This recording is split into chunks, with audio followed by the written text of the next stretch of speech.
جب آپ نماز پڑھ لے گھر میں جا نماز کھلا نہیں رکھنا، جا نماز کو سامنے سے تھوڑا فولڈ کر دیتے، کنارہ اس کا لپیٹ دیتے، اور قرآن کریم پڑھ رہے ہیں، قرآن کریم کی تلاوت کر رہے ہیں، قرآن کریم پڑھتے پڑھتے اگر کوئی کام آ گیا تو قرآن کریم بند کر کے جانا، کھلا نہیں رکھنا۔ عقیدہ کیا ہے اس کے پیچھے؟ اگر جائے نماز کو ہم اس کو فولڈ نہیں کریں گے، شیطان آ کر نماز پڑھے گی، یا قرآن کریم ہم کھلا رکھ کر چلے جائیں گے، شیطان آ کر قرآن پڑھے گا۔ ارے بہت اچھی بات ہے، بہت اچھی بات ہے، پڑھنے دیجیے اسے نماز، ہے نا۔ اگر آپ کے گھر میں جانماز آپ بچھا کر رکھے ہیں، بلکہ آپ کو چاہیے دو چار مصلے بچھا کر کے رکھے، دو چار قرآن کھلے رکھے۔ ہم نے تو یہی سنا تھا کہ قرآن شیطان انسان کو نماز پڑھنے سے روکتا ہے، ہمیں تو یہ معلوم تھا کہ شیطان انسان کو قرآن پڑھنے سے روکتا ہے۔ اب یہ ہم کو سننے کو مل رہا ہے کہ شیطان آ کر نماز پڑھتا ہے۔ ہمیں چاہیے دو چار مصلے بچھا کر کے رکھے، اگر یہ بات سچ ہے دو چار مسلم بچھا کر کے رکھے، دو چار قرآن کھلے رکھے۔ آپ اندازہ لگائیے اس گھر کے انسانوں کا کیا حال ہوگا جس گھر کے شیطان نمازی بن جائے، ہے نا۔ اگر شیطان نمازی بن گیا ہمارے گھر کا، وہ قرآن پڑھنے والا بن گیا، تو ہمارا حال کتنا اچھا ہوگا۔ تو یہ بغینا إن الحمد لله نحمده ونستعينه ونستغفره ونعوذ بالله من شرور أنفسنا ومن سيئات أعمالنا من يهده الله فلا مضل له ومن يضلله فلا هادي له أشهد أن لا إله إلا الله وحده لا شريك له وأشهد أن محمدا عبده ورسوله أما بعد فإن خير الحديث كتاب الله وخير الهدي هدي محمد صلى الله عليه وسلم وشر الأمور محدثاتها وكل محدثة بدعة وكل بدعة ضلالة وكل ضلالة في النار فأعوذ بالله من الشيطان الرجيم بسم الله الرحمن الرحيم إن الدين عند الله الإسلام وقال تعالى ومن يبتغي غير الإسلام دينا فلن يقبل منه وهو في الآخرة من الخاسرين سبحانك لا علم لنا إلا ما علمتنا إنك أنت العليم الحكيم رب اشرح لي صدري ويسر لي أمري واحلل عقدة من لساني يفقهوا قولي ربي زدني علما ربي زدني علما ربي زدني علما۔ تمام قسم کی تعریفات اسی اللہ تبارک و تعالیٰ کے لیے لائق اور زیبا ہیں جس نے ہم تمام کو انسان بنایا، اور اللہ تبارک و تعالیٰ کا اس بات پر جتنا بھی شکر ادا کیا جائے کم ہے کہ اس نے ہم کو مسلمان بنایا۔ بعد درود و سلام کا نزول ہو جی تمام انبیاء کرام پر، بالخصوص جناب محمد رسول اللہ صلی اللہ علیہ وسلم۔ محترم سامعین کرام، اس سے پہلے کی خطبہ جمعہ میں نے آپ کے سامنے یہ بتانے کی کوشش کی تھی کہ مسلمانوں میں بہت ساری بدعقیدگیاں، بہت ساری گمراہیاں اور بہت سارے رسوم و رواج پائے جاتے ہیں جن کا دین اسلام سے دور دور تک کوئی واسطہ نہیں ہے اور کوئی تعلق نہیں ہے۔ آج کے خطبہ جمعہ میں بھی میں انشاءاللہ مزید ایسی رسوم و رواج یا ایسی بدعتیں یا ایسی بدعقیدگیاں آپ کے سامنے رکھنے کی کوشش کروں گا جنہیں روزمرہ کی زندگی میں مسلمان اپنائے ہوئے ہیں، جن کا دور دور تک دین اسلام سے کوئی تعلق نہیں۔ آئیے سب سے پہلے دیکھتے ہیں، اللہ نے ارشاد فرمایا ان الدین عند اللہ الاسلام، دین اسلام ہی وہ دین ہے جو اللہ تبارک و تعالیٰ کے یہاں قابل قبول ہے۔ اللہ تبارک و تعالیٰ نے ہم تمام کے لیے دین اسلام کو پسند فرمایا، اور اللہ تبارک و تعالیٰ یہ چاہتا ہے ہم اسلام پر عمل پیرا ہو جائیں، اسلام میں پورے داخل ہو جائیں، ہم ایک سچے پکے مسلمان بن جائیں۔ اللہ نے دوسری جگہ ارشاد فرمایا وَمَن يَبْتَغِي غَيْرَ الْإِسْلَامِ دِينًا فَلَن يُقْبَلَ مِنْهُ، وہ انسان جو اسلام کو چھوڑ کر کسی اور دین کی پیروی کرتا ہے، کسی اور دین کو اپنا مذہب اختیار کرتا ہے، اللہ فرماتا ہے کہ اللہ تبارک و تعالیٰ اس کی کوئی چیز کو قبول نہیں فرمائے گا۔ وَهُوَ فِي الْآخِرَةِ مِنَ الْخَاسِرِينَ، اور آخرت میں ایسا انسان خسارہ اٹھانے والوں میں سے ہوگا۔ محترم سامعین، جب اللہ تبارک و تعالیٰ نے ہم اور آپ کو اتنی سختی کے ساتھ اس بات کا پابند کیا ہے ہم اسلام ہی کی پیروی کریں، ہم اسلام ہی پر چلیں، ہماری روزمرہ کی زندگی، ہمارا کھانا پینا، ہمارا اٹھنا بیٹھنا، ہمارا بولنا، ہمارا ہنسنا، ہمارا رونا، ہمارے لباس، غرض یہ ہے کہ ہماری صبح و شام ہر چیز اسلام کے مطابق ہونی چاہیے، ہماری زندگی پوری کی پوری اسلام کے مطابق ہمیں گزارنی چاہیے۔ ضروری تھا جب ہمارے لیے یہ ضروری قرار دیا گیا کہ ہم پورے کے پورے سچے پکے مسلمان بن جائیں، صرف اسلام ہی پر عمل کریں، ضروری تھا اسلام بھی ایک مکمل ضابطۂ حیات ہو۔ اسلام کہیں ایسا نہ ہو کہ ادھورا رہ جائے، کہیں ایسا نہ ہو کسی بات میں ہمیں اسلام کے علاوہ کسی اور دین کی پیروی کرنی پڑے، لہذا ضروری تھا، لازم تھا اسلام کامل دین ہو، اسلام مکمل دین ہو، اسلام کے اندر ہر چیز کی رہنمائی ہو، شادی بیاہ کا معاملہ ہو، عقیقے کا معاملہ ہو، ولیمے کا معاملہ ہو، نمازوں کا معاملہ ہو، کھانے پینے کا معاملہ ہو، لباس کا معاملہ ہو، رشتہ داری کا معاملہ ہو، ضروری تھا ہر بات کو واضح کیا جائے، ہر بات کی تفصیل بتائی جائے، ہر چیز کی وضاحت کی جائے، ضروری تھا۔ لہذا اللہ کے نبی صلی اللہ علیہ وسلم نے اپنی ساری زندگی میں اسلام کو کھول کر کے سمجھایا، اسلام کو واضح انداز میں اللہ کے نبی صلی اللہ علیہ وسلم نے سمجھایا ہے۔ اللہ کے نبی نے جہاں ارشاد فرمایا صلو کما رأیتمونی اصلی، اے میرے امتیوں تم ویسے نماز پڑھو جیسے تم نے مجھے نماز پڑھتے ہوئے دیکھا ہے۔ اللہ کے نبی نے یہ کہہ کر چھوڑ نہیں دیا، اللہ کے نبی صلی اللہ علیہ وسلم نے ہمیں بتایا ہمارا رکوع کیسا ہونا چاہیے، ہمارا سجدہ کیسا ہونا چاہیے، ہمارا قیام کیسا ہونا چاہیے، رکوع میں کیا پڑھنا چاہیے، کتنی بار پڑھنا چاہیے، سجدے میں کیا پڑھنا چاہیے، کتنی بار پڑھنا چاہیے، بھول ہو جائے تو کیا کرے، کمی ہو جائے تو کیا کرے، زیادتی ہو جائے تو کیا کرے۔ غرض نماز کی ہر باریکی کو اللہ کے نبی صلی اللہ علیہ وسلم نے واضح انداز میں بتا دیا۔ جہاں اللہ کے نبی صلی اللہ علیہ وسلم نے ارشاد فرمایا خذوا عنی مناسککم، حج کے بارے میں اللہ کے نبی نے ارشاد فرمایا میرے امتیوں مجھ سے تم حج کے طریقے سیکھ لو، خذوا عنی مناسککم، مجھ سے حج کے طریقے سیکھ لو۔ اللہ کے نبی صلی اللہ علیہ وسلم نے ہمیں سکھایا ہم احرام کیسے باندھیں، ہم صفا مروا کی صحیح کیسے کریں، ہم طواف کیسے کریں، ہم حضرت کو بوسہ کیسے دیں، غرض کی تمام تفصیل بتائی، حتیٰ کہ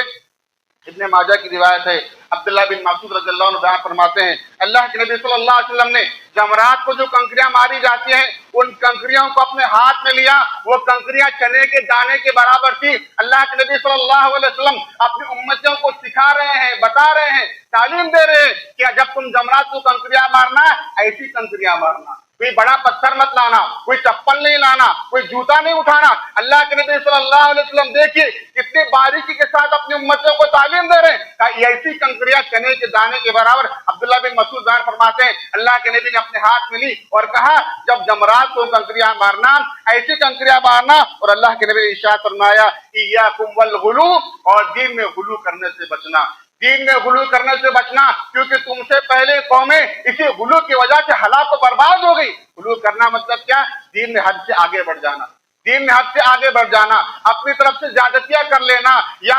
دین کے اندر اضافہ کر لینا۔ اللہ کے نبی نے فرمایا ایاکم والغلو، اپنی دینی تعلیمات میں، نمازوں میں، روزوں میں، صدقہ خیرات میں غلو سے بچنا، کیونکہ تم سے پہلی قومیں غلو کی وجہ سے ہلاک و برباد ہو گئی۔ تو محترم سامعین، مزید وضاحت کے لیے اللہ کے نبی صلی اللہ علیہ وسلم کی حدیث کافی ہے۔ اللہ کے نبی نے ارشاد فرمایا میرے امتیوں میں تمہیں ایک ایسے واضح دین پر چھوڑے جا رہا ہوں جس کے راستے بھی دن کی طرح واضح ہیں۔ اللہ کے نبی نے ارشاد فرمایا یہ ایسا دین ہے، یہ اسلام ایسا مذہب ہے، اسلام ایسا دین ہے جس کی راستے بھی دن کی طرح واضح ہے۔ لہٰذا جو انسان اس دین اسلام کو وہی انسان چھوڑ سکتا ہے جس نے اپنے حق میں ہلاکت و بربادی کا فیصلہ کر لیا۔ اللہ کے نبی صلی اللہ علیہ وسلم کے زمانے میں ایک دیہاتی آدمی آیا، ایک تمہیدی باتیں آپ کو بتا رہا ہوں تاکہ آپ کو اگلی جو رسوم و رواج کی تفصیل میں آپ کے سامنے بتاؤں گا آپ کو سمجھنے میں آسانی ہوگی۔ اللہ کے نبی صلی اللہ علیہ وسلم کے زمانے میں ایک دیہاتی آدمی آیا،